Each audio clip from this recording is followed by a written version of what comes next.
बहुत कम लोगों को मालूम होगा कि क्रिकेट मैच में लगने वाले छक्कों की डिस्टेंस हॉकाई सिस्टम की हेल्प से मापा जाता है। चलिए समझते हैं कि हॉकाई मैच में लगने वाले छक्कों की लेंथ कैसे मापते हैं। इस बैट्समैन द्वारा लगाए गए सिक्स की डिस्टेंस को मेजर करने के लिए इस हॉकाई सिस्टम को दो तरह की इन्फॉर्मेशन चाहिए। एक तो बॉल की ट्रेजेक्टरी 3D इमेज और दूसरी बॉल की स्पीड। जैसे ही बॉल को बैट से हिट किया जाता है तो इस स्टेडियम में लगे 6 हाई स्पीड कैमराज अपने डेटा को कंबाइन करके बॉल ट्रेजेक्टरी यानी कि एक एंगल पर ट्रेवलिंग पाथ की 3D इमेज इस तरह से दिखाते हैं। छक्के की फाइनल डिस्टेंस की मेजरमेंट में ये 3D इमेज बॉल ट्रेजेक्टरी और बॉल को बैट से हिट करने के बाद की स्पीड को ये हॉकाई सिस्टम कैलकुलेट करता है। जैसे ही बॉल बाउंड्री लाइन से बाहर गिरती है वैसे ही आपके सामने इस छक्के की डिस्टेंस आ जाती है। इस सिस्टम की एक्यूरेसी पर समय समय पर सवाल उठते रहे हैं, इसलिए इसके साथ ये रडार गन का भी यूज किया जाता है। इसमें रेडियो वेव्स की हेल्प से बॉल की स्पीड को इस तरह से मापकर फिजिक्स फार्मूला की हेल्प से इस छक्के की डिस्टेंस निकाली जाती है। आप सबने जुगनू को चमकते हुए देखा होगा, लेकिन ये जुगनू चमकते कैसे हैं, आज हम लोग इसके बारे में जानेंगे। देखिए, रिस्पायरेशन की प्रोसेस बहुत सारे जीव करते हैं, उनमें से जुगनू भी एक है। जुगनू के पास लूसीफेरस और लूसीफेरिन नाम के दो केमिकल होते हैं, और जब रिस्पायरेशन यानी श्वसन की प्रक्रिया के दौरान ऑक्सीजन एंटर होती है जुगनू के स्किन के अंदर, तब इन दो केमिकल के साथ रिएक्शन होती है। उस रिएक्शन की वजह से एनर्जी प्रोड्यूस्ड होती है और वही एनर्जी लाइट के फॉर्म में रिलीज होती है। तो ये वही लाइट है जिसकी वजह से चमक रहा है, और जुगनू की लाइट गर्म नहीं होती है बल्कि ठंडी होती है।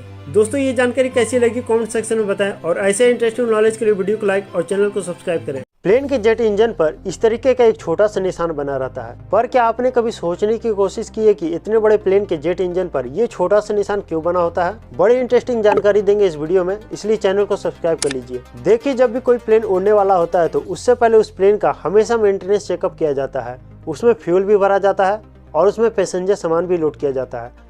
तो इंजन पर जो निशान बनाया गया होता है वो इन्हीं काम करने वाले लोगों की सेफ्टी के लिए दिया गया होता है, जिससे कि ये लोग दूर से देखकर समझ जाए कि इंजन चालू है या बंद, और एक सेफ डिस्टेंस मेंटेन करके रखे। क्योंकि अगर इंजन चालू हुआ और कोई उसके ज्यादा पास आ गया तो वो उसको अपने अंदर खींच लेगा और उसकी जान चली जाएगी। हम सब ने नासा एस्ट्रोनॉट को देखा स्पेस में जाते हुए स्पेस सूट्स पहने, लेकिन क्या आप जानते हैं कि एक नासा के स्पेस सूट्स की कीमत $150 मिलियन से भी ज्यादा है। ये जो स्पेस सूट्स आप देख रहे हैं साल 1974 में बनाया गया था। उस जमाने में इसकी कीमत 15 से $22 मिलियन के बीच थी।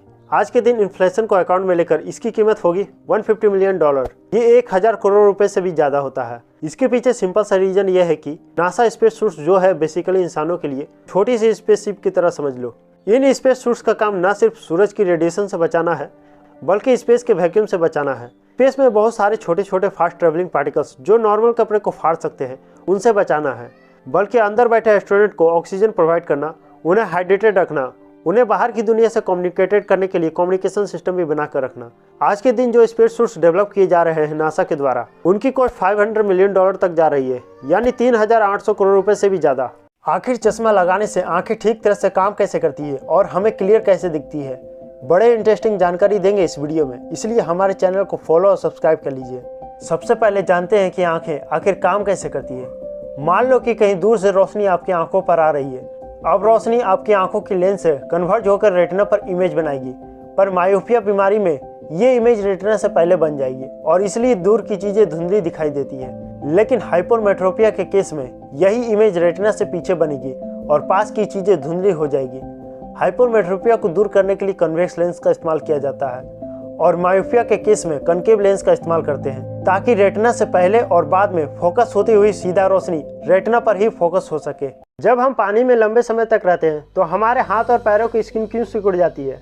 ये हाथ और पैरों के साथ ऐसा होना बिल्कुल प्राकृतिक है, इसका शरीर पर कोई बुरा प्रभाव नहीं पड़ता है। newsmedical.net की एक रिपोर्ट के मुताबिक ऐसा इसलिए होता है क्योंकि हमारी स्किन के सबसे ऊपरी परत पर सीबम नाम का ऑयल होता है, जो शरीर के लिए रेनकोट की तरह काम करता है। जब हम पानी से हाथ धोते हैं तो इसी तेल की वजह से वो आराम से फिसल जाता है, लेकिन जब हम ज्यादा देर तक पानी में रहते हैं तो सीबम ऑयल घुल जाता है। इस वजह से पानी बॉडी के भीतर जाने लगता है। यही वजह है पानी में रहने के बाद हाथ पैरों की स्किन सिकुड़ने लगती है। हालांकि जब हम हाथ पैरों को पानी से बाहर निकालते हैं तो स्किन के भीतर घुसा पानी सूख जाता है और हाथ पैरों की स्किन नॉर्मल हो जाती है।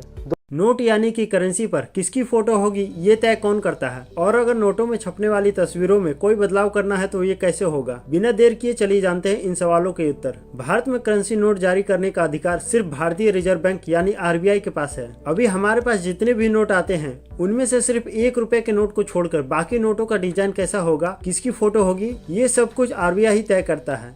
लेकिन सिर्फ 1 रुपए का नोट भारत सरकार जारी करती है। और ऐसे आरबीआई एक्ट की धारा 25 के तहत नोटों का डिजाइन, स्वरूप और मटेरियल रिजर्व बैंक का सेंट्रल बोर्ड प्रस्तावित करता है और फिर भारत सरकार उसे मंजूरी देती है। दूसरे सवाल को देखते हैं कि नोटों में छपने वाली तस्वीरों में कोई बदलाव करना है तो वह कैसे होगा। आरबीआई एक्ट 1934 की धारा 22 के तहत नोट जारी करने का एकमात्र अधिकार आरबीआई के पास होता है और अगर इसमें कोई बदलाव करना है तो धारा 25 के तहत रिजर्व बैंक का सेंट्रल बोर्ड इसे प्रस्तावित करती है और फिर फाइनली भारत सरकार इसे मंजूरी देती है। लेकिन करेंसी मैनेजमेंट की पूरी जिम्मेदारी आरबीआई के एक अलग विभाग के पास होती है।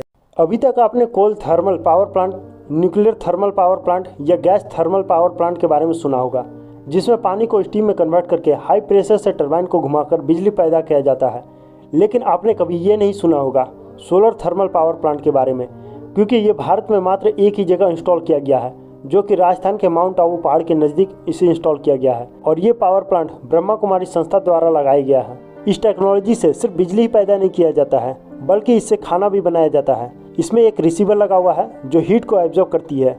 इस रिसीवर में एक हेलिकल कॉइल लगी है और इस कॉइल को पानी से कनेक्ट किया जाता है और जब पानी इस कॉइल के अंदर घूमता है तो इस टेम्परेचर की वजह से पानी स्टीम में कन्वर्ट हो जाता है और फिर इस स्टीम से टरबाइन को घुमाकर बिजली पैदा किया जाता है और इसी स्टीम को खाना बनाने के लिए भी इस्तेमाल किया जाता है। क्या आपने कभी सोचा है कि आखिर मच्छर आपको अंधेरे में भी कैसे ढूंढ लेते हैं? आपको जानकर हैरानी होगी कि इसके पीछे की वजह हमारी सांसें है। अब आप सोच रहे होंगे कि वो कैसे। दरअसल जब इंसान सांस छोड़ते हैं तो उसमें से कार्बन डाइऑक्साइड गैस निकलती है। इसकी गंध ही मच्छरों को आप तक खींच कर ले जाती है। फीमेल मच्छर की सेंसिंग ऑर्गन काफी अच्छे होते हैं। इसके जरिए कोई भी मादा मच्छर 30 फीट से ज्यादा दूरी से भी कार्बन डाइऑक्साइड की गंध को पहचान लेती है। इसी गैस के सहारे ही अंधेरे में भी ये आप तक पहुंच जाते हैं। आपके शरीर में खून चूसकर अपने अंडे को पोषित करते हैं। कार्बन डाइऑक्साइड के अलावा मच्छर इंसानों तक पहुंचने के लिए शरीर की गर्मी, गंध और पसीने जैसे अन्य संकेतों का भी इस्तेमाल करती है। और असल बात तो ये है कि मच्छर हमें काटते नहीं बल्कि हमारा खून चूसते हैं।